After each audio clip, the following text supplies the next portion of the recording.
Breast cancer అనేది ఇప్పుడు చాలా హైలైట్ అవుతుంది. బ్రెస్ట్ క్యాన్సర్ నుంచి కాకుండా అలాగే సర్వైకల్ క్యాన్సర్ వీటన్నిటి నుంచి దూరంగా ఉండాలంటే మనం ముందు ఎలాంటి స్క్రీనింగ్ టెస్ట్లు కానీ ఎలా మనం చూసుకోవచ్చు అంటారు? సర్వైకల్ క్యాన్సర్, బ్రెస్ట్ క్యాన్సర్స్ వీటిని ముందుగానే మనం స్క్రీన్ చేసుకోవచ్చు. సర్వైకల్ క్యాన్సర్ అంటే మనకు ఒక 30 years లోపు వాళ్ళైతే ప్యాప్స్మియర్ చేయాలి. 30 years పైబడిన వాళ్ళు ప్యాప్స్మియర్తో పాటు హెచ్పివి టెస్ట్లు చేయించుకోవాలి. సో ఇవి రెగ్యులర్గా చేసుకోవడం వల్ల ఏమన్నా మ్యాలిగ్నెన్సీ స్టార్టింగ్ స్టేజెస్లో ఉన్నా మనకి ఈజీగా దాన్ని బట్టి డయాగ్నోస్ చేసి ట్రీట్ చేయొచ్చు. అలాగే బ్రెస్ట్ క్యాన్సర్ కూడా 40 years లోపు వాళ్ళైతే రెగ్యులర్ సెల్ఫ్ బ్రెస్ట్ ఎగ్జామినేషన్ చేసుకోవాలి. 40 years పైబడిన వాళ్ళు యాన్యువల్గా మ్యామోగ్రామ్ ఇలాంటి టెస్ట్లని చేసుకోవడం వల్ల మనం ముందుగానే వాటిని డయాగ్నోస్ చేయొచ్చు ఎర్లీ స్టేజెస్లో ఉన్నప్పుడే. అప్పుడు అలా జాగ్రత్తగా మనం డయాగ్నోస్ చేసిన తర్వాత తెలిస్తే కొంచెం మందులు వాడడం వల్ల ఉపయోగం ఉంటుందా?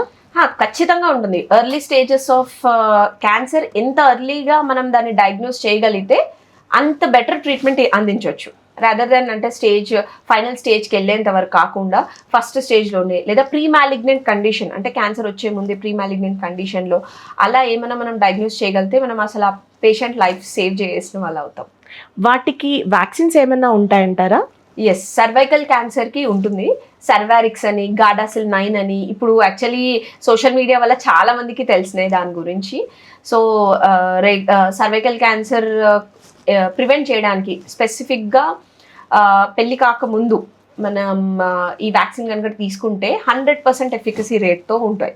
సో యూజువల్లీ ఇది ఎవరు తీసుకుంటారంటే 9 to 12 years ఉన్న పిల్లలు అరౌండ్ 2 doses తీసుకుంటారు. 21 నుంచి 45 years వాళ్ళు 3 doses. సో వ్యాక్సిన్స్ ఎవరెవరు తీసుకోవచ్చు?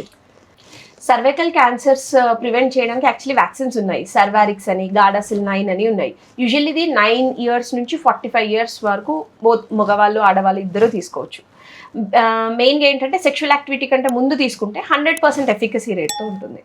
సో అలా 9 to 12 years, 13 years వాళ్ళైతే 2 doses, దాని తర్వాత వాళ్ళు 3 doses తీసుకోవాల్సి ఉంటుంది.